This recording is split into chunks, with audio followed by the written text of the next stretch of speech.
Bienvenue à la voix du 7e ange. Nous sommes là aujourd'hui, nous allons faire présenter cette émission également avec le révérend Fodéric que nous recevons très particulièrement dans cette émission pour nous parler un peu à quelques lignes sur ce que nous allons aborder comme petit sujet auquel nous allons partager ensemble. Alors nos amis qui nous suivent de partout à Brazzaville, nous vous saluons au nom du Seigneur Jésus-Christ parce que vous méritez normalement ce qui est bien. C'est pourquoi nous sommes là. Au micro, vous avez votre frère Eliouelo qui présente aujourd'hui cette émission. Et vous avez comme notre invité aujourd'hui, c'est le pasteur Fodéric du tabernacle Puissance. La Puissance. Bonsoir, pasteur. Bonsoir. Aujourd'hui, nous vous recevons dans le cadre de cette émission parce que il a fallu qu'on puisse faire quelque chose comme ça pour que les enfants de Dieu puissent nous saisir à long et à large dans ce que nous allons parler dans cette émission. Est-ce que vous vous sentez très bien dans cette émission aujourd'hui? Très très bien. Vous êtes à l'aise? Si. Alors, c'est la première fois que je passe dans cette émission et je demanderai à tous nos auditeurs et auditrices de la radio Brazza RB de rester toujours branchés parce que ce que nous allons parler aujourd'hui, ça va permettre à quelqu'un ou à une personne de recevoir quelque chose de nouveau dans ce qu'il a comme connaissance. Alors, on a choisi ce petit sujet auquel nous allons partager avec vous, l'Odyssée. Est-ce que vous avez une petite introduction par rapport à ce petit sujet? Si. Oui, on vous écoute, pasteur. L'Odyssée, d'abord, pour essayer un peu d'éclairer nos auditeurs, ceux qui nous suivent par la radio, Oui. que Dieu a disposé d'abord le temps en dispensation et en âge. C'est même ça qui fait de Dieu un Dieu d'ordre. En fait, le temps est réparti premièrement en dispensation, secondo en âge, et dans les âges, nous avons les années, et dans les années, nous avons les mois, dans les mois, nous avons les semaines, et dans les semaines, nous avons les heures, les jours, et ainsi de suite. Vous voyez, donc il y a l'ordre. Lorsque nous parlons de l'ordre en mathématiques, c'est du plus grand au plus petit, ou du plus petit au plus grand. Très bien. Vous comprenez? Oui. Mais non, depuis la Genèse, depuis Adam, jusqu'à nos jours, il n'y a eu que 3 dispensations. La première dispensation part d'Adam jusqu'à Noé. Et dans cette dispensation, nous avons eu les 7 âges de l'Église. Les 7 âges de l'Église. Donc le premier âge a commencé par Adam, et le 7e tombe sur Enoch, qui était celui qui était enlevé. Et Noé est venu comme le 8e. Et nous savons ce qu'il représente, c'est dans les Écritures. Il représente Élie et Moïse, qui viendront après notre âge pour apporter le message à Israël. Donc, après cette première dispensation, il y a eu une deuxième dispensation qui a commencé à partir d'Abraham jusqu'à Jean-Baptiste. Et dans cette dispensation aussi, il y a eu des âges. Vous comprenez? Très bien, pasteur. Voilà. Maintenant, après Jean-Baptiste, Jésus est venu comme la clé de voûte. Vous voyez? Il est venu comme la clé de voûte parce qu'il a mis fin aux premières dispensations, au premier testament, et il vient ouvrir. C'est pourquoi il se tient au milieu comme la clé de voûte.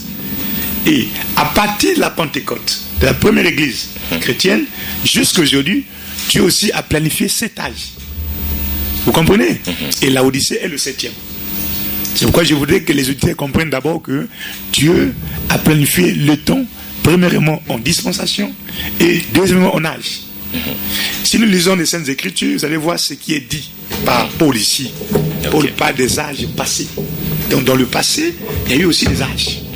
Nous allons lire ça dans Actes chapitre 14. Vous verrez ce qui est dit dedans. Que là-bas, on parle des âges passés. C'est très important, pasteur. Alors, chers auditeurs, auditrices, soyez branchés parce que ce que nous allons partager ou nous partageons aujourd'hui est vraiment important pour vous aujourd'hui avec le révérend Fodéric que nous recevons très particulièrement dans cette émission aujourd'hui. Vas-y, pasteur. Nous avons Acte 14 au verset 15-16. Acte 14, verset 15 à 16. Les apôtres Barnabas et Paul, ayant appris cela, déchirèrent leurs vêtements et se précipitèrent au milieu de la foule, en s'écriant aux hommes, pourquoi agissez-vous de la sorte? Nous aussi, nous sommes des hommes de la même nature que vous, et vous apportons une bonne nouvelle, nous exhortons à renoncer à ces choses vaines pour vous tourner vers le Dieu vivant qui a fait le ciel, la terre, la mer et tout ce qui s'y trouve. Ce Dieu, dans les âges passés, a laissé toutes les nations suivre leur propre voie. Ça, c'est Paul qui parle. Ce Dieu, dans les âges passés. Donc, il y a eu des âges dans le passé. Oui. Mais non, dans le Nouveau Testament, a commencé à partir de la Pentecôte jusqu'à aujourd'hui, il y a eu aussi des âges. Donc, nous avons dans la Bible les âges passés et nous avons des promesses qui parlent des âges futurs. Mais non, pour ce qui est des âges futurs, lorsque vous prenez Apocalypse chapitre 2 jusqu'au verset 3, on ne parle que de cet âge. C'est-à-dire c'est le temps auquel Dieu devait traiter avec les nations. Et ce temps, il a réparti ça en âge. Et dans chaque âge, il a mis à la tête de chaque âge, un messager. Parce que Dieu, ce n'est pas le désordre, Dieu, c'est un ordre.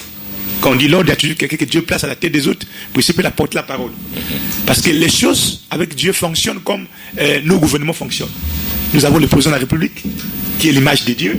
Nous avons le Premier ministre. Et après le Premier ministre, nous avons les ministres. Vous comprenez? Donc, le messager ici est comme le Premier ministre de Dieu dans un âge. Dieu a un programme pour l'âge. Il communique à son Premier ministre. Et le Premier ministre, à son tour, convoque la réunion avec ses ministres. Voilà. Il communique la vision du président, du roi, à ses ministres. Et maintenant, c'est à ces ministres-là d'exécuter. Si tu es ministre des Finances, tu dois exécuter ce qui te concerne. Enseignement, tu dois exécuter ce qui te concerne. Et c'est comme ça que Dieu fonctionne. Mais nous pensons que parce qu'on est ministre, on peut travailler n'importe où. Chacun doit avoir un domaine où il travaille. S'il est évangéliste, il sait là où il doit travailler. S'il est docteur, il sait là où il doit travailler. S'il est prophète, il sait les limites de son ministère. Et c'est comme ça, l'ordre. Or, nous pensons que comme c'est le temps de la grâce, alors n'importe qui peut faire n'importe quoi. C'est ça qui amène le chaos dans nos églises. Or, Dieu, c'est pas le désordre, Dieu, c'est l'ordre. Vous constaterez que, quand même que Pierre avait reçu les clés, il a fallu qu'un messager, un homme vienne, Paul, pour redresser cette église-là et mettre l'église dans l'ordre. Donc, si Paul n'était pas venu, l'église serait dans le désordre. C'est-à-dire, on a vu comment Pierre, qui était même l'homme qui avait reçu les clés, comment il commençait à mal judaïser, dévier même la parole. Et Paul l'a réprimandé. Vous comprenez? Donc, il n'est pas dit que parce que tu as le Saint-Esprit, tu ne peux pas commettre des erreurs. Si tu peux commettre, tu es un homme. Mais il faut qu'il y ait quelqu'un qui a la vision du roi, la vision du président, qui sait que ça doit fonctionner comme ça, qui doit te réprimander. Il dit que ce n'est pas comme ça. Et c'est pour cette raison que dans chaque âge, Dieu s'est arrangé à avoir un messager. Et ce messager-là, c'est le porte-parole de Dieu. Il communique la vision du roi, la vision de Dieu à ses ministres. Et les ministres vont communiquer ça dans leurs églises. Vous comprenez? Maintenant, pour ce qui est des âges futurs, nous allons prendre une écriture. Parce que je disais tantôt que Apocalypse chapitre 2 et chapitre 3 n'est pas que des âges de l'église. Et dans chaque âge, il y a un messager, il y a une étoile qui est là, qui est la lumière. La lumière, Paul était la lumière. La Bible dit ça, Actes chapitre 13, qu'il était la lumière pour les nations. Et un messager est la lumière pour les gens de son jour. Il apporte l'évangile, il apporte la lumière, il apporte la vérité. Et très souvent, il est mal compris et les gens haïssent. C'est pourquoi Paul pouvait dire, suis-moi maintenant votre ennemi à cause de la vérité. Et quand vous voyez, je dis, pourquoi pour les gens haïssent le message de Branham? Ou Branham en particulier. Mais c'est parce que le message est trop dur. En fait, ils n'ont pas un problème avec Branham. Mais c'est parce que le message de Branham connaît leur vie. C'est ça qui fait qu'il ne peut pas aimer ça. Parce que l'homme veut la liberté. Il veut faire tout ce qu'il pense. Oh, Dieu, c'est pas ça. Dieu, c'est l'ordre. Voyez, Adam et Ève, dans les jardins d'Éden, on les a créés. On les a donné tout. Mais à condition que vous ne touchez pas un arbre. Vous voyez? Et c'est ça Dieu. Il t'accorde une certaine liberté, mais à un niveau donné, il dit, ici, tu ne dois pas franchir. Tu ne dois pas faire ça. Tu ne dois pas manger ça. Tu dois t'arrêter là. Et c'est comme ça Dieu. Maintenant, quand Dieu trouve que les gens dévient toujours, il fait quoi? Il envoie un messager pour ramener les gens dans l'ordre. Vous comprenez? Donc, nous allons prendre les Écritures, parce que nous parlons des âges futurs. Oui. On va prendre dans le livre d'Ésaïe 41. Voyons ce qui est dit dans Ésaïe 41. Ésaïe 41, verset 4. Voilà. Verset 4, la Bible dit ceci. Qui a fait et exécuté ces choses? C'est Ésaïe qui pose la question. Qui a fait et exécuté ces choses? C'est celui qui a appelé les générations dès le commencement. Moi, l'Éternel, le premier et le même jusqu'au dernier âge. Moi, l'Éternel, le premier et le dernier jusqu'au dernier âge. Donc, les âges ici, on a mis au pluriel, avec S. Donc, il y a les derniers âges. Mais les derniers âges, nous devons les retrouver. C'est ça la parole. La Bible, c'est comme un jeu de plus. Hein, vous voyez, le jeu des tablettes qu'on joue là, avec les petits carreaux. Oui. Et il y a des morceaux qui sont un peu dispersés. Celui qui a la connaissance, il doit rassembler ces petits morceaux et remettre en ordre de manière à faire sortir une image. Exactement. Et voilà ce que le prophète est venu faire. Il y a des choses qui sont éparpillées et tout ça. Les gens lisent, c'est comme s'il n'y en a pas. Mais ça y est dans la Bible. Quand ils lisent Apocalypse chapitre 2, chapitre 3, ils ne comprennent pas qu'il s'agit des âges. Mais ici, le prophète parle déjà des derniers âges. Les derniers âges. Oh, les derniers âges en question, il s'agit de quoi? Il s'agit des 7 âges de l'Église. Donc les derniers. Parce qu'après la Odyssée, il n'y a pas un autre âge. C'est l'enlèvement. Nous devons partir. Très bien. Alors, parce que nous allons revenir, on a évoqué juste ce sujet pour que vous puissiez nous apporter à l'éclairage de cela. Nous avons 7 âges de l'Église. Oui. En commençant, nous avons l'âge d'Éphèse, qui commence quelque part, et nous avons l'âge de la Odyssée qui termine au cours des âges. Alors, nous voudrions avoir un petit éclairage par rapport à ce qui concerne l'âge de la Odyssée. Parce qu'avant qu'on puisse arriver à l'âge de la Odyssée, on devra justement finir d'abord les 6 âges de l'Église.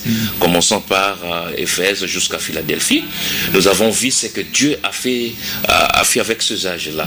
Alors, nous arrivons au messager du dernier âge, William Mario Branham, comme vous le dites. Vous êtes croyant du message du temps de la fin. Il dit ceci. Le dernier âge, par rapport aux âges de l'Église, serait un âge le plus court de tous les âges. Et nous avons vu de premier âge au 6e âge, nous avons remarqué que non, l'âge le plus court était l'âge d'Éphèse. Mais aujourd'hui, pour que la fin soit justement aujourd'hui, il faut que le dernier âge soit le plus court de tous les âges. Faisons le calcul sur l'âge d'Éphèse et l'âge de la Odyssée. Nous allons remarquer que non, ça nous reste que quelques années pour que cet âge de la fin puisse prendre fin, l'âge de la Odyssée. Alors, que dites-vous en tant que sacrificateur, en tant que pasteur, en tant que conducteur de l'Église, par rapport à l'âge de la Odyssée? Est-ce ça bientôt la fin? Demain ou après-demain? Ou qu'est-ce que vous voyez? Parce que l'âge de la Odyssée va atteindre bientôt l'âge d'Éphèse. Justement, et effectivement, l'âge de la Odyssée, c'est le plus court de tous les âges. Oui. D'ailleurs, comme vous lisez dans Apocalypse chapitre 20 et Matthieu 24, Jésus dit que le temps sera abrégé à cause des élus. Oui. Donc nous sommes dans un âge des actions rapides. C'est pourquoi vous voyez que dans cet âge, les années, les jours filent trop vite. Trop vite. Maintenant, il y a un problème. Le problème, c'est quoi? La Odyssée est bel et bien l'âge le plus court de tous les âges. Mais le temps que le prophète parle ici, c'est le temps réglementaire. Ça veut dire? Ça veut dire quoi? C'est comme dans un match de football. Il y a un temps qui est alloué. Par exemple, le match doit se jouer pendant 90 minutes. Ok? Oui. Mais il arrive que si le match commence par exemple à 16h pile, ce match ne finira pas à 17h30. Vous voyez? Le match commence à 16h pile, mais ne finit pas à 17h30. Il y aura un décalage. Il y aura un décalage. Oui. Et à quoi dit ce décalage? C'est le fait qu'il y a le temps additionnel. Vas-y, explique-nous. Voilà. Ça veut dire que, logiquement parlant, c'est un âge qui est court. Il y a un temps qui est fixé, c'est un temps qui est court. Jusque-là, on accepte que c'est un âge qui est court. C'est un âge qui est court. Voilà. Mais cela se joue comme un match. Dans un match, il y a le temps additionnel. Le temps additionnel, c'est le temps qui vient pour combler le vide. Le vide qui s'est propagé pendant que les gens jouaient le jeu. Mais lorsque vous jouez, c'est vous qui jouez. Mais la bite centrale, parce que Dieu est la bite centrale, dit la parole. La bite centrale observe comment vous jouez. Lorsqu'il y a quelqu'un, par exemple, dans un match de football, qui est tombé, qui est blessé, le temps qu'on le soigne là, le match ne se joue pas. En ce moment-là, on fait comment? La bite centrale, il arrête le chrono. Il arrête. Et il calcule le nombre de minutes que vous avez perdu en faisant tous ces travaux-là. Même chose, je prends par exemple encore, s'il y a la pluie, une forte pluie tombe, pouf, le match s'arrête. Faux ou vrai? Vrai. On observe d'abord. Oui. Si la pluie prend 30 minutes, on attend 30 minutes. Et on répond après. Vous comprenez? Maintenant, qu'est-ce qui se passe avec Laodicée? C'est ça qui semble être compliqué avec les gens. Si vous comprenez comment les 70 semaines ont fonctionné, vous allez comprendre comment Laodicée fonctionne. Les 70 semaines, c'est un temps qui a été alloué aux Juifs, rien que aux Juifs. C'est-à-dire un temps au cours duquel Dieu doit traiter avec les Juifs. Vous comprenez? Ça veut dire quoi aussi? Ça veut dire que quand Dieu ne traite pas avec les Juifs, ce temps n'est pas compté. Ce temps n'est pas compté. N'est pas compté. C'est pourquoi beaucoup de prédicateurs, des érudits se sont embrouillés avec les 70 semaines de Daniel. Les gloires soient rendues à Dieu, le prophète est venu, il a décortiqué. Vous avez dit les érudits? Les érudits. Je vous dis, les gens ont cassé. C'est fort ça. Parce que... Les gens ont cassé la tête. C'est pas trop fort ça. On me dit pourquoi ils ont faussé? Parce qu'ils appliquaient ça partout. Ils appliquaient ça à la fois aux nations, à la fois à Israël. Alors que c'est un temps qu'on a dit à Daniel que ce temps, c'est un temps qui est fixé sur ton peuple, les Juifs. Donc, quand Dieu arrête de traiter avec les Juifs, Israël, du coup, il bloque le chrono. C'est pourquoi, dans les 110 semaines de Daniel, vous verrez qu'il y a une partie des 3 ans et demi qui reste encore accomplie. Et dans cet intervalle, entre la première moitié de la 70e semaine de Daniel et l'autre moitié qui reste, vous voyez que c'est un espace de temps qui coûte les âges. Ça nous fait plus de 2000 ans là. Vous comprenez? Pourquoi Dieu a arrêté le chrono depuis là-bas. Et il va relancer le chrono à la fin quand l'Église des Nations va partir. Voilà pourquoi Paul a dit que Israël sera dans le jugement, l'aveuglement, jusqu'à ce que la totalité des nations soit rentrée. Vous comprenez? L'Odyssée se déroule de la même manière. Il y a un temps qui a été fixé, on a dit c'est un temps court. Mais qu'est-ce qui s'est passé? Oh, nous savons tous que l'Odyssée, c'est un âge qui a connu plus de guerres que tous les autres âges. Pour vrai. Frère, beaucoup de on a remarqué que le prophète des autres âges ont plus envié cet âge-là. On ne sait pas par rapport à quoi c'était. Vous allez continuer avec la question comme ça. Je disais tantôt que l'Odyssée, c'est un âge qui a connu beaucoup de guerres, beaucoup de troubles, beaucoup d'événements. Ça c'est vrai. Pour nous qui vivons à ces temps-là. Justement. Oui. Le temps que Dieu a alloué pour l'Odyssée, en réalité le temps normal, réglementaire, c'est le temps pendant lequel les gens doivent évangéliser. C'est un temps qui a été accordé aux gens pour évangéliser la parole. Or, quand il y a la guerre, on n'évangélise pas. Nous étions au Congo, ici à Brazzaville, quand il y a eu la guerre, tous les pasteurs ont fermé les églises, ont fui. En ce moment-là, le temps s'est arrêté. Le temps spirituel s'est arrêté. Pour Dieu.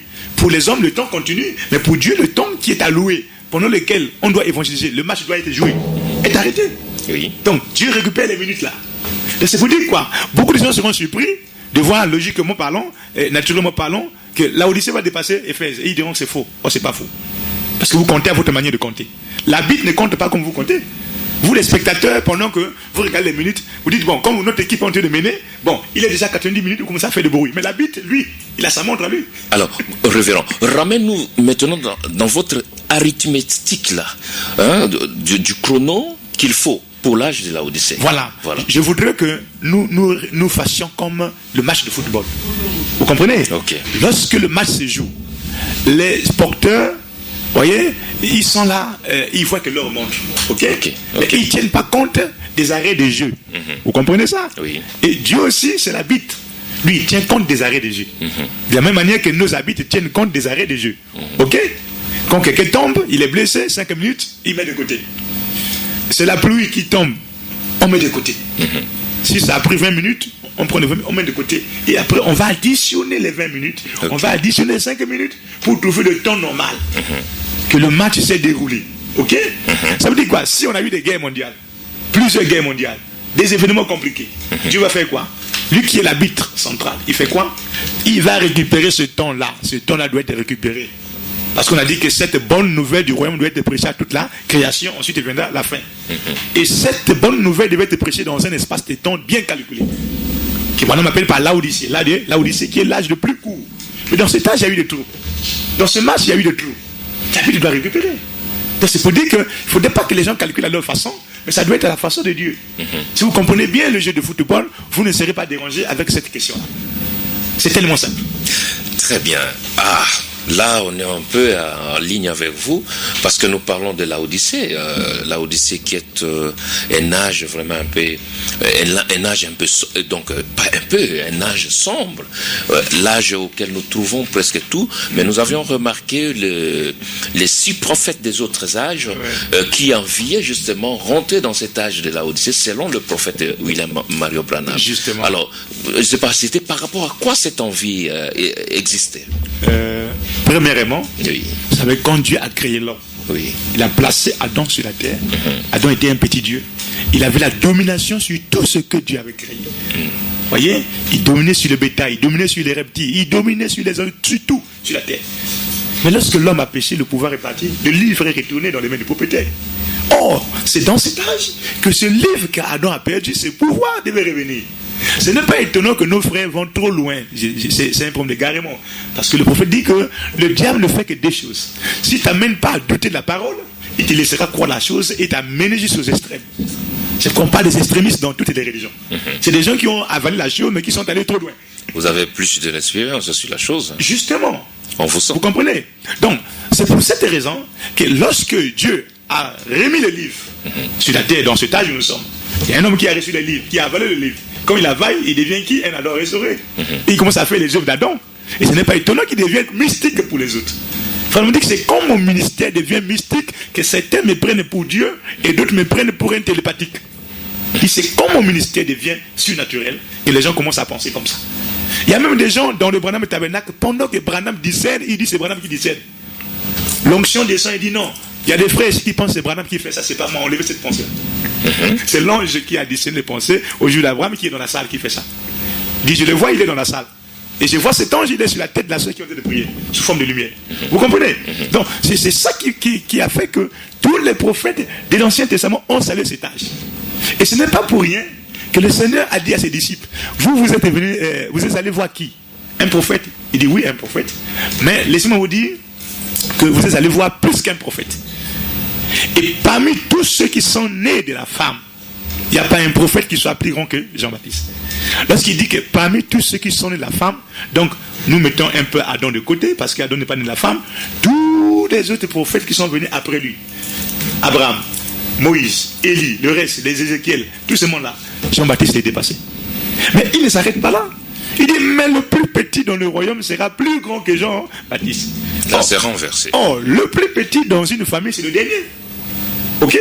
Donc, le dernier prophète, je parle des prophètes majeurs, pas des petits prophètes là. Le dernier sera plus puissant que Jean-Baptiste. Et frère Branham dit dans Exposé des âges vers la fin, il dit, le messager de Laodicée sera plus puissant, plus grand que Jean-Baptiste. C'est pourquoi certains le prendront pour Dieu. Mais il n'est pas Dieu, c'est un frère. Vous voyez ça? C'est ça le problème qui amène l'adoration. C'est quand Dieu élève l'homme, lorsque l'homme est restauré, comme en Éden, il a le même pouvoir. L'homme qui n'est pas habitué à ça, il dit quoi? Il dit non, ça ce n'est que Dieu. Et non, ne pas faire ça. Vous remarquez, vous vous souvenez dans la Bible, lorsque Paul, ils ont guéri quelqu'un, ils ont fait des miracles, mais il y a eu des gens qui sont venus pour les adorer. Pourquoi? Mais parce que les gens ne sont pas habitués au surnaturel. Voyez, c'est les Pauls qui ont manifesté une portion. Selon les Écritures, ils n'ont avec une portion. La première saison. Mais dans cet âge, on nous a promis par Joël qu'il y aura la première et l'arrière saison. Ça veut dire quoi? L'onction qui est descendue à la Pentecôte, nous la recevons et nous recevons une autre portion qui vient, qu'eux ils n'avaient pas. Donc nous avons une double onction aujourd'hui. C'est pourquoi, lorsque Dieu remet cette issue-là dans la personne, en ce moment-là, ça crée la confusion. Donc c'est pas étonnant que les prophètes ont salué parce qu'ils ont vu toutes ces choses-là. Ils ont vu comment la pluie, la première, Joël a dit ça, j'enverrai la pluie, la première, l'arrière-saison. Venez dans cet âge. Ils ont vu comment les livres devaient revenir, toutes ces choses-là. Daniel, lorsqu'il reçoit des visions, ok, il demande à Dieu, mais Seigneur, quelle sera l'issue de ces choses-là? Je veux savoir, ça sera comment? Il dit, Daniel, tu es un bien-aimé, rentre en paix. Mais ces choses, ce n'est pas pour toi. Ce n'est pas pour ton âge. C'est pour un temps futur. En ce temps-là, les sages liront la connaissance augmentera. Aucun méchant ne comprendra les paroles de ces livres, dit le Seigneur. Mais les sages liront la connaissance augmentera. Je vous dis que nous sommes dans cet âge-là. Si vous voulez savoir combien cet âge est magnifique, regardez le naturel. Vous comprenez que cet âge est magnifique. Regardez rien que le monde. Ça veut dire que ce que vous voyez dans le monde là, c'est l'image du spirituel. Vous voyez, nous avons des belles maisons. Oui. Nous roulons dans les voitures. Mais les autres n'ont pas roulé dans les voitures. Nous roulons dans les avions. Vous comprenez ça? Mais les autres n'ont pas roulé dans les avions. Ça, c'est le côté naturel des choses. Mais quand vous remontez dans le spirituel, nous avons plus que ça. Vous comprenez ça? Très bien. Donc c'est pourquoi tous les prophètes qui ont vu ça, ont salué ça, ont voulu voir ces jours, mais ils n'ont pas eu cette occasion-là. Vous voyez? Très bien. Comme le prophète du temps de la fin, qui est William Marion Branham, le dit, ce message est venu justement pour rassembler l'épouse de Christ en l'enlèvement. Il a fait ce travail. Et ce travail continue à s'exercer jusqu'à aujourd'hui, à ces jours aujourd'hui. Vous, en tant que lecteur, en tant que berger, vous êtes là pour fixer une très bonne leçon à toute la bergerie que vous conduisez. Pasteur, quand est-ce que va intervenir l'enlèvement? Parce qu'après le rassemblement de l'épouse, il y aura un enlèvement qui va être. Juste. Vous voyez? Alors nous voudrions savoir, est-ce que cet enlèvement aura lieu ou comment? Je ne sais pas, parce qu'on attend. Apparemment, on évolue dans une séance de tourbillon là, on ne sait pas. Est-ce que tu sais d'abord que les gens étaient impatients de la première venue? Ça veut dire? Explique-nous. Beaucoup étaient fatigués de la première venue. La première venue là, les gens étaient fatigués. Vous nous conseillez de rester toujours dans ce Ésaïe, quand il prophétise dans Ésaïe 9:5, un fils nous est né, il parle de la venue de qui? De Christ. Quand il va dans Ésaïe chapitre 35, qu'il y a quelqu'un qui viendra, le Messie et tout. Mais d'Ésaïe à Christ, ça fait 500 ans. 500 ans. Je repars dans le jardin d'Éden, là où a été dit au serpent que je mettrai l'inimitié entre ta sémence et la sémence de la femme. Vous voulez nous apprendre toujours la patience. Justement. On doit toujours être patient. Non, la parole de Dieu, ça ne passera jamais. Le problème, c'est que les gens doivent être patients. Il n'y a que Dieu qui connaît. Mais ce qui est bien, c'est que nous sommes au dernier âge. C'est pas fort, ça? Non. Nous sommes au dernier âge. Et cet âge, quand vous lisez la promesse qui est rattachée à cet âge-là, voyez, il dit, celui qui vaincra dans cet âge, je le ferai asseoir avec moi sur mon trône, comme j'ai vaincu aussi. Oh, le trône n'est pas sur la terre, le trône est au ciel. Qu'est-ce que nous attendons encore, pasteur? Voilà. Parce que presque tout, on a consommé presque tout de l'âge. Qu'est-ce que nous attendons? C'est une très belle question. Nous attendons que le dernier lui puisse rentrer dans l'âge. C'est ça le vrai problème. Le problème, c'est maintenant. Il n'est pas encore choisi. Mais qui va le choisir? Le problème, c'est pour dire que aujourd'hui, nous, les pasteurs, nous devons parfois laisser nos églises pour aller chercher ces brebis-là. Qu'est-ce qu'on se dit? Est-ce que vous le faites aussi? Je le fais souvent. Vous, personnellement? Personnellement, je le fais en faisant des campagnes. Parce que la meilleure façon d'attraper ces brebis-là, ce n'est pas s'accrocher à son église, c'est de faire des campagnes, d'aller dehors, aller vers ces gens-là. Il ne sait plus que la brebis est quelque part. Il faut aller parfois au village. Elle peut être au village. Par mois, vous le faites combien de fois? Elle peut être parmi les pygmées. Vous comprenez? Oui. Bon, ici, nous avons que la vision, si on t'envoie l'invitation pour les États-Unis, tu dis c'est le Saint-Esprit qui a dit ça. Mais si c'est les pygmées qui t'appellent. Bon. Et justement, c'est ça. Si c'est les pygmées qui t'invitent là-bas, tu dis non, tu parles là-bas, les conditions ne sont pas bonnes. Vous voyez? Alors que parfois. On donne des conditions pour. On donne des conditions. Son Dieu. Alors que la brebis, parfois, qu'on attend pour partir. Se trouve là-bas. Se trouve là-bas. Parce que l'épouse ira au ciel au complet. Qu'est-ce que je veux dire par là? Si Dieu avait dit que c'est 1000 personnes qui vont rentrer, mais il faut que le millième rentre. Il faut que nous attrapons le millième. Sans cela, on va toujours continuer à attendre. Nous voyons comment tous les signes sont là, les potents indicateurs. D'ailleurs, Frère Branham nous a montré ces choses-là, les visions qu'il a eues. Comment les femmes devaient marcher nues. C'est que nous voyons aujourd'hui avec des robes qui n'atteignent même pas les genoux. Ça, c'est l'écriture, la promesse qui s'accomplit. Les robes transparentes, toutes ces choses-là. Et regardez comment les femmes enlèvent les histoires qui sont au niveau des yeux, que Dieu les a données, pour devenir plus belles, je ne sais pas comment. Voyez, essayons de corriger Dieu. Regardez comment les gens sont devenus. Toutes ces choses-là, les guerres, les tremblements de terre. Voilà. Ce sont des potents indicateurs que Dieu nous a donnés. Que quand vous verrez ces choses, alors soyez prêts. Levez vos têtes vers le ciel parce que la rédemption va venir. Et pour ton information encore, il n'y a pas un âge qui a connu les guerres mondiales successives comme cet âge-là. C'est vrai, dans le passé, il y avait des guerres, mais pas des guerres mondiales. C'est pour montrer que Matthieu 24, c'est accompli. Vous entendez parler de guerre et des bruits de guerre. Et jusqu'aujourd'hui. Si bien que même l'ONU est fatigué. Il faut nous dire que la seule solution, la seule chose qui sera notre consolation, c'est la venue de Jésus. Donc, Et nous attendons, on est fatigué, pasteur. vous entendez parler de guerre, des bruits de guerre. On en a marre de tout ça. Qu'est-ce que nous allons entendre? Encore de guerre et de guerre, de guerre, de guerre ou quoi? Je vous dis une chose. Hein. Oui.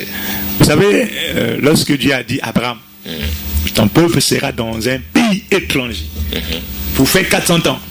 Hein? Je peux lire ça? Pour que vous compreniez? Oui, parce que ramène-nous l'éclairage de voilà.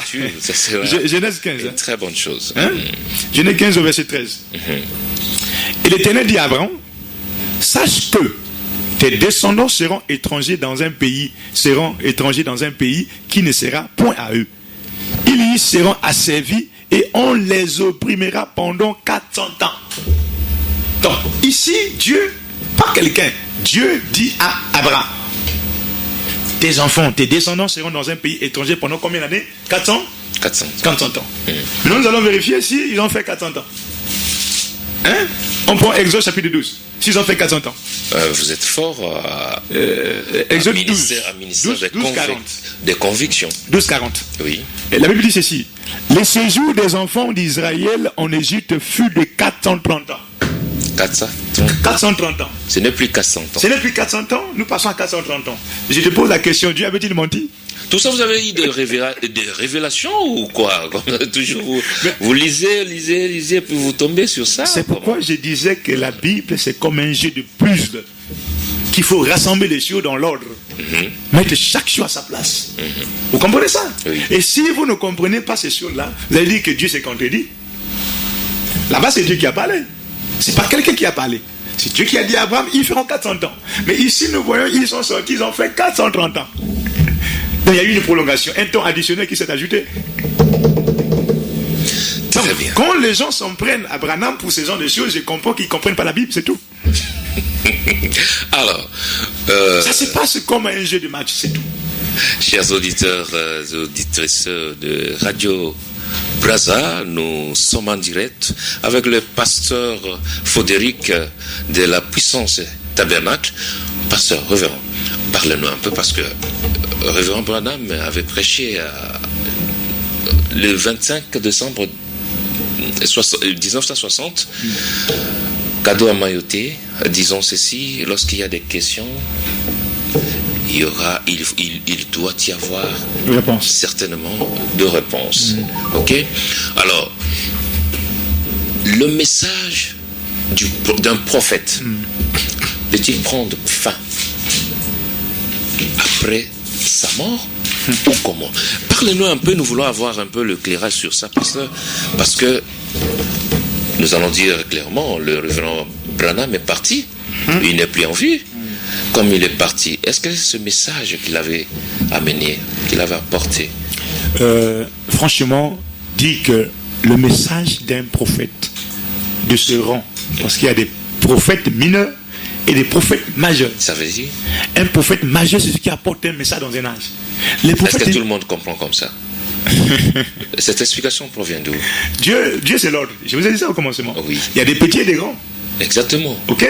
Mais parlez-nous même parmi les ministres. Un prophète majeur et un prophète mineur. Celui-ci exerce son travail où et l'autre où? Alors nous voulons quand même faire la balance. C'est très simple. Oui. Le prophète majeur, c'est comme on dit le prophète des nations. Il a un message pour toutes les nations. C'est pourquoi quand Paul parle, son message n'est pas adressé à une église. Celui-là, on appelle... Lettre de Paul aux Corinthiens, lettre de Paul aux Romains, lettre de Paul... Donc, il s'adresse à tout le monde. Ok. Celui-là, on l'appelle prophète. Il s'adresse même au pasteur. Il s'adresse au prophète. C'est lui le prophète majeur. Parce que dans tous les âges, il y a toujours eu des prophètes, des pasteurs. Mais il y a un prophète majeur dans un âge, pas deux. Qui fait quoi? Et lui, là, c'est le porteur du message. Ok. Et son travail, c'est vous redresser. Et le prophète mineur n'est pas... Non, le mineur, lui il est que porteur d'un petit message pour son église. Un petit message? Un petit message pour son église. Il peut donner des prophéties et autres. Une différence? Comme Balaam. Un petit message et un message. Justement. Il y a une différence. Il y a des petits messages, par exemple. Détail. Bon, je peux te dire, par exemple, demain tu auras beaucoup d'argent, on va te bénir. Ça, ce sont des petits messages. Non, c'est un grand message. Non, j'en profite. Parce que les vraies bénédictions, elles sont dans le spirituel. Par exemple, le salut de quelqu'un. Ok. Par exemple, nous parlons de l'enlèvement. La chose qui est capitale pour nous, parce que si on te donne l'argent et que demain tu vas en faire, ça te fait quoi? Qu'est-ce que tu as gagné de bon en ce moment-là? La Bible dit que si nous avons à manger et à boire, est-ce que ça nous suffit? À quoi sert-il un homme de gagner sa vie et de perdre son âme? Le vrai message, c'est le message qui va toujours dans ton âme pour sauver ton âme. Alors, parce que l'âme qui pêche, c'est l'âme qui mourra. Le prophète majeur, il vient avec un message, comme vous le dites. Pour les nations. Pour les nations. Voilà. Voilà le prophète majeur. Voilà. Et le prophète mineur? Le prophète mineur, c'est un petit prophète, vous voyez, comme Balaam. Oui. Il était que le prophète des Moabites. Mais Moïse était un prophète du rang élevé. Vous voyez, même quand il frappait les plaies, là, ça frappait toutes les nations. Il exerce ce travail où? Son travail? Oui. Il peut avoir son quartier général, oui. Mais son travail, l'influence s'étend partout. Et par contre, les autres, l'influence, c'est pourquoi vous allez voir, il y a des gens qui sont prédicateurs, qui sont soi-disant prophètes. Donc, si je vous comprends bien, pasteur. Laisse-moi finir. D'accord. Il y a des gens qui sont soi-disant prophètes, pasteurs, dont on entendra jamais parler de si tu vas par exemple à qui. Si tu vas par exemple au Gabon, là, on ne va pas entendre parler de lui. Mais des gens comme le Branham, quand tu vas dans le monde entier, et des gens connaissent Branham, les églises sont partout. Il y a des gens qui se disent prophètes chez nous, ici au Congo. Mais si tu vas au Gabon, on ne le connaît pas. Si tu vas en France, oh là là. Vous comprenez? Donc l'influence de son ministère, c'est comme les étoiles. Chaque étoile brille, les rayons sont limités par rapport à l'intensité et sa capacité. C'est comme une lumière. Il y a des lumières qui ne peuvent qu'éclairer cette maison, cette pièce. Mais quand vous sortez dehors, ça n'a pas d'influence. Mais il y a des gens qui ont une lumière comme le soleil. Il frappe toute la terre. Comme un projecteur. Il frappe tout le quartier. Et c'est comme ça que nous sommes les prédicateurs. Ça chasse les ténèbres. Ça chasse les ténèbres. Donc l'influence va trop loin. Okay. Vous voyez, le message depuis les États-Unis, ça a atteint moi et toi qui sommes en Afrique ici. Vous voyez ce que ça fait? Apparemment, le prophète mineur, c'est un prophète qui a aussi son pasteur. C'est un prophète qui a aussi son église, oui. Mais qui doit travailler sous le prophète majeur. En réalité, en tant qu'élu, tous les serviteurs de Dieu, appelés de Dieu, les vrais là, doivent travailler sous le messager. Je prends par exemple du temps des apôtres. Nous avons Pierre, nous avons Jacques, nous avons André, ce sont des prédicateurs. Vous comprenez, des apôtres. Mais devant Paul, ils étaient comme des petits enfants. Ils devaient s'humilier. C'est pourquoi, dans les épîtres, vous constaterez quelque part que lorsque Pierre prêche, il cite le nom de Paul, il dit Paul a dit. Paul a dit, c'est pas un péché. Pourquoi? Paul dit, c'est que je dis, c'est Christ qui a dit. En fait, il y a une logique de langage que nous ne respectons pas. Ce qui fait qu'à un moment donné, Dieu n'agrée pas ce que nous faisons. Lorsque le message vient par quelqu'un, cet individu, lorsqu'il se présente devant vous, il dit que ainsi dit le Seigneur. Donc c'est Dieu qui m'a dit de vous dire ça. Mais lorsque je prends le message de la personne, là, de cette personne, et que je viens apporter ça à quelqu'un d'autre, je ne peux pas dire ainsi dit le Seigneur. J'ai dit un tel a dit. Ok? C'est comme ça que ça se passe. C'est pourquoi dans la Bible, on disait Moïse a dit. Vous comprenez ça? Même à Jésus, les pharisiens ont dit à Jésus, Moïse nous a dit. Vous comprenez ça? Donc, lorsque nous disons Paul a dit, ce n'est pas le péché. Branham a dit, ce n'est pas un péché. Mais nous savons que ce que Branham a dit, ce que Paul a dit, c'est la parole de Dieu. C'est ainsi dit le Seigneur, d'un bout à l'autre. Vous comprenez? Donc, ce langage-là, pour beaucoup, ça sonne mal, mais ce n'est pas un péché. Vous devez reconnaître la personne par qui Dieu a parlé. Ce n'est pas un péché. C'est comme à l'école. Lorsqu'on vous donne une dissertation, dans cette dissertation, pour soutenir ta dissertation, pour soutenir ta prédication, pour montrer que c'est correct. Mais il faut que tu utilises les grands penseurs. Vous voyez, les messagers sont des grands penseurs. Maintenant, on va plus loin, il les appelle par les savants de Dieu, les savants de Dieu. Des gens qui apportent des choses parfois du néant comme ça, et puis ça rentre, les gens commencent à apprendre. Un monsieur comme Moïse, il arrive comme ça. Il vous cite la Genèse, du commencement à la fin du commencement de la création jusqu'à la fin. Mais il n'était pas là. Vous êtes venu 3000 ans après que Dieu ait créé. Mais il vous cite, au commencement Dieu créa les cieux, et ici dans l'ordre. Mais il n'était pas là. Comment? Ce sont des savants de Dieu. Ils ont un savoir plus développé que nous. Ils vivent à la fois dans le passé, dans le présent et dans le futur. Voilà un prophète majeur. Ils ont cette capacité-là de voir des choses en avance. Ésaïe, il voit la naissance de Jésus 500 années après, bien avant. Mais les ecclésiastiques qui étaient en son temps ont tué Ésaïe pour ça. Ils ont dit que tu es un menteur. Comment tu peux dire qu'un fils nous est né? Nous est né, c'est déjà même le passé. Un enfant nous est donné. Mais où est l'enfant en question? Il n'a pas expliqué, il est là, il s'arrête là, point terminé. Après, il est parti aussi. Il est parti pour lui. Vous l'avez tué, mais il a dit son message, il est parti. Mais les années après, son message a été confirmé. L'enfant est venu par une vierge, comme il avait dit. On a vu le Christ. Vous comprenez? Donc, en réalité, les ministres, les vrais ministres de Dieu, devaient travailler sous le messager. C'est pourquoi vous verrez que les Pierres travaillaient sous Paul. Et Paul était venu en tant que messager pour mettre l'église dans l'ordre. Et le messager aussi, quand il vient, c'est pour mettre l'église de Dieu dans l'ordre. Je ne parle pas de l'assemblée, mais je parle de l'église du Dieu vivant, dans l'ordre. Et tous ceux qui vont travailler sous ce messager-là, la Bible dit quoi? Celui qui reçoit un prophète en qualité de prophète, il reçoit quoi? La récompense du prophète. Et celui qui le rejette, il rejette quoi?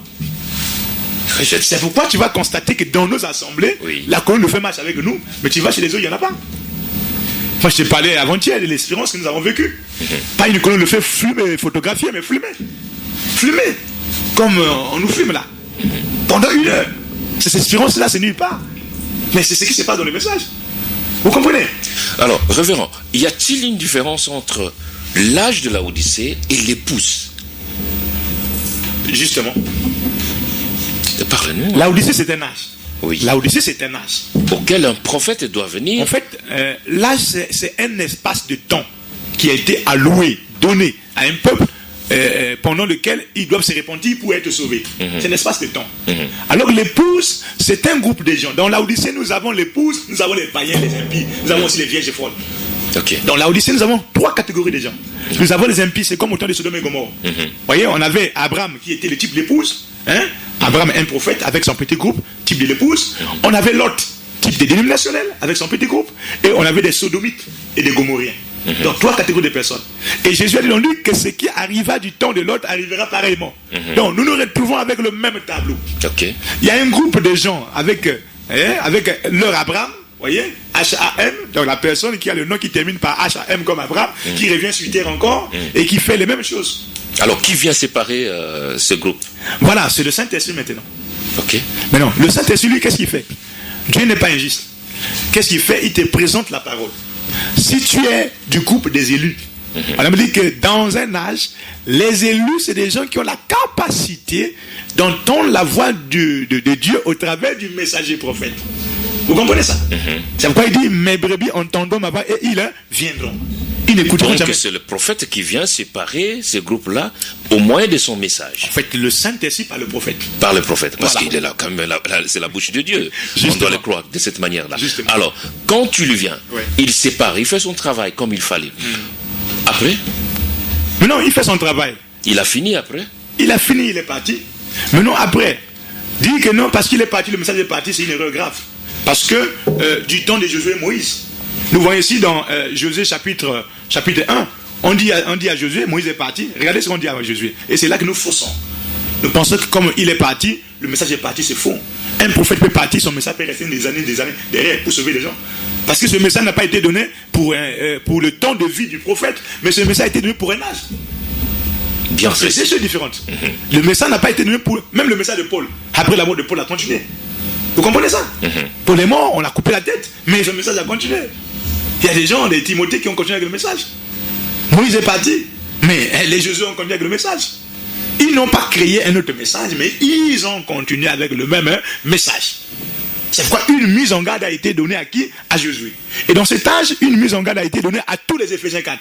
Répétez ce que disent les bandes. Les Éphésiens 4, les autres ne comprendront pas. Les Éphésiens 4, c'est les gens qui ont des ministères, par exemple apôtres, docteurs, pasteurs, évangélistes. Ok. Donc ceux qui sont derrière le messager. Nous appelons les Éphésiens 4 parce que dans Éphésiens 4, on parle de 5 ministères. Alors, ils ont cette vocation de... Leur travail, c'est de prendre le message qui a été donné au messager, de le propager simplement. Voilà. Pas d'ajouter, pas de retranchement. Parce que Branham dit ceci, il dit que dans un âge, dans une région, la lumière ne vient que par un seul individu. Exposé page 149. Et cette lumière se répand dans le monde au travers des gens qui ont été fidèlement enseignés. Pas des gens qui ont cru à peine 2 jours et puis ils vont aller prêcher le message. Ils vont dire quoi aux gens? Parce que la bouche n'est pas que l'abondance du cœur. Tu n'as rien reçu, tu vas donner quoi? On donnera qu'à ce que, on ne donnera que ce que l'on a. Ce qu'on n'a pas, on va donner quoi? C'est ce qui fait que parfois il y a un vide dans nos églises. Manque d'enseignement. Et puis les gens commencent à sortir, dérouter, fabriquer des choses. Pourquoi? Parce qu'on n'a pas d'abord pris le temps pour écouter, pour recevoir. On dit que le message là, la lumière va se répandre au travers des gens qui ont été fidèlement enseignés. Ils ne diront pas leur propre parole, mais ils vont répéter ce que le messager a dit. Madame dit, mais ils savaient que beaucoup qui viennent n'apprennent pas ce que c'est que répéter ce que le messager a dit. Et après quoi, qu'est-ce qu'ils font? C'est ce que madame dit. Ils ajoutent, ils retranchent. Et lorsqu'ils ajoutent, ils retranchent, ça fait quoi? Ça attriste l'esprit qui a écrit le message. Et cet esprit se retire de l'église. Et lorsque l'esprit se retire de l'église, qu'est-ce que l'église devient? Ikamote, le réveil s'éteint, dit Branham. C'est pourquoi beaucoup d'assemblées n'ont pas de réveil à cause de ces choses. Ils ont des citations, mais ils n'ont pas de réveil. Vous comprenez? Oui. Les citations sont autre chose, les réveils sont autre chose. Pourquoi? Lorsque vous vérifiez les ajouts, les doctrines qu'on a ajoutées, qui ne sont pas dans le message, les choses qu'on a enlevées, par exemple, que Branham me faisait, toi tu ne veux plus faire ça, ça c'est un retranchement de la chose. Donc, pour revenir à ta question, regardons ce qui se passe avec Moïse et Josué.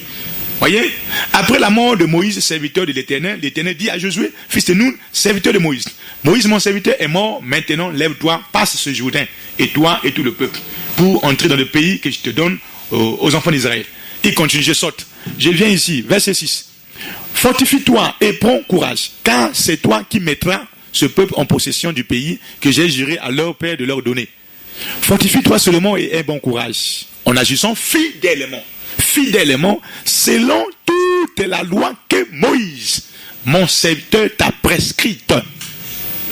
Donc, si nous, les prédicateurs d'aujourd'hui, là, qui mets ça du temps de la fin, on agissait fidèlement, on prêchait que ce qu'il a dit là, qu'est-ce qui va arriver? Il dit, voyez, ne t'en détourne ni à gauche ni à droite, afin de réussir dans tout ce que tu entreprendras. Voilà la voie de la réussite. Le secret, c'est ça. Il continue. Que ce livre de la loi ne s'éloigne point de ta bouche. Médite-le jour et nuit pour agir fidèlement selon tout ce qui est écrit. Car c'est alors que tu auras du succès dans tes entreprises. C'est alors que tu réussiras. Donc, Josué, son secret de réussite, c'est ça. Si Josué pouvait arrêter le soleil, mais le secret, c'est ça. Il ne s'est pas détourné de la loi de Moïse, le message de Moïse. Il a gardé ça jalousement. Si aujourd'hui, nous, les porteurs du message de Branham, on n'arrive pas à faire des miracles, c'est parce qu'on ne veut pas respecter le message. On ne veut pas s'aligner, on veut toujours ajouter, on veut fabriquer. C'est ça le problème. Le secret, la réussite, là. On a dit à Josué, je serai avec toi comme j'étais avec Moïse. Est-ce que tu sais qu'après le départ de Moïse, la colonne de feu était avec Josué? Non, je dis là, les gens disent que la colonne de feu est partie avec Branham. Vous comprenez ça? Non. Dieu ne s'arrête pas, Dieu continue. Parce que l'objectif... Vous êtes un bon enseignant. L'objectif, ce n'était pas de s'arrêter là, non. C'était d'amener les gens jusqu'à Canaan. L'objectif aujourd'hui, c'est d'amener les gens où? Mais jusque dans l'enlèvement. Vous comprenez? Donc, c'est pour dire quoi? C'est pour dire qu'aujourd'hui, tout ministre qui réfléchit bien, qu'il soit dénominationnel, des églises qu'on connaît, tout ça, il soit dans le message, s'il veut réussir dans son ministère, il doit répéter le message. Il doit s'aligner, il doit méditer. Il doit même pas se détourner ni à gauche ni à droite. Et c'est là que Dieu va confirmer. C'est pourquoi on dit que celui qui reçoit un prophète en qualité de prophète reçoit la récompense du prophète. Mais la récompense du prophète, c'est quoi? Mais c'est le surnaturel qui marche avec le prophète. Ça vous suit? Voyez? Très bien, nos amis qui nous suivaient à Brazzaville, nous sommes arrivés presque à la fin de notre entretien avec le révérend Frédéric de la puissance tabernacle. Ok, la résurrection, la puissance de la résurrection tabernacle, voilà. Nous arrivons presque à la fin de notre entretien, pasteur. Je ne sais pas, est-ce qu'il y a quelque chose à ajouter, parce que nous avons compris que l'âge de l'Odyssée, c'est un âge auquel le prophète de l'âge, quand il vient nous séparer avec des troupes, des dénominations, pour nous ramener quelque part. Et nous avons remarqué que non, là, le prophète William Mario Branham a fait son travail comme il fallait, de ramener l'épouse de Christ pour se préparer en l'enlèvement que nous attendions tous.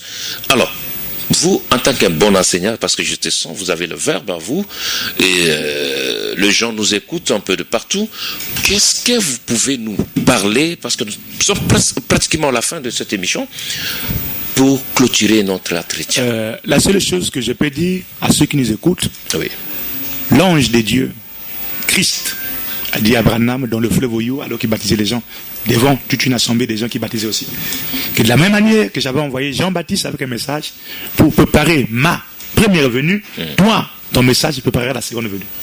Donc le message est venu pour faire quoi? Le message est venu comme la mère aigle qui a trouvé ses aiglons dans une poulailler, et puis il lance le cri. Et lorsqu'il lance le cri, les aiglons qui sont dans le poulailler vont faire quoi? Ils vont reconnaître, parce qu'il y a une profondeur qui a perdu une profondeur. Ils vont reconnaître que ça nous concerne. Donc, quand nous parlons de ces choses-là, si tu sens que ça te concerne là où tu es là-bas, que le message te concerne, c'est que toi, tu n'es pas n'importe qui, tu es appelé pour ce message. C'est pourquoi Jésus a dit, là où c'est, si on vous dit qu'il est dans les chambres, n'allez pas. Dans les montagnes, n'allez pas. Mais là où sera le corps, là, ça seulement les aigles. Si tu es un aigle, tu dois être là où on prêche le message de ton affaire. Et si tu n'es pas là où on prêche le message de ton affaire, c'est que toi, tu n'es pas un aigle, parce que le message vient faire la séparation. Vous comprenez ça? Il dit, sortez du milieu de mon peuple, sortez. C'est la voix de l'ange qui a crié. Sortez du milieu de mon peuple, afin de ne pas participer à leur péché. Ils sont dans les histoires et même ils fabriquent, que vous connaissez, les pantalons des femmes et autres.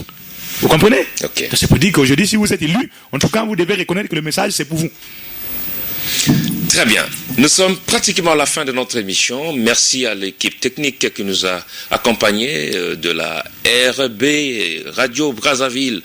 Nous vous remercions pour votre équilibre dans la technicité haute dimension. Merci, que Dieu vous bénisse. Nous allons nous revoir très prochainement, révérend. Merci beaucoup, que Dieu vous bénisse. Merci. La voix du 7e ange. Je le crois, je le confesse, Jésus est vivant. La voix du 7e ange est une production du Tabernacle, la puissance de la résurrection des Pères, une assemblée du message prophétique du temps de la fin. La voix du 7e ange est un espace de prédication et de questions-réponses autour du Seigneur Jésus-Christ pour le salut des âmes. Ils passent leur temps à nous parler de ce que Dieu a fait dans le passé et ce qu'il fera dans le futur. La voix du 7e ange, chaque lundi de 17h à 18h sur les antennes de RB Radio Brazzaville. Dans le futur, sans nous parler de ce qu'il peut faire maintenant. À la présentation, le révérend docteur Foderic Ngankama, alias Pasteur David.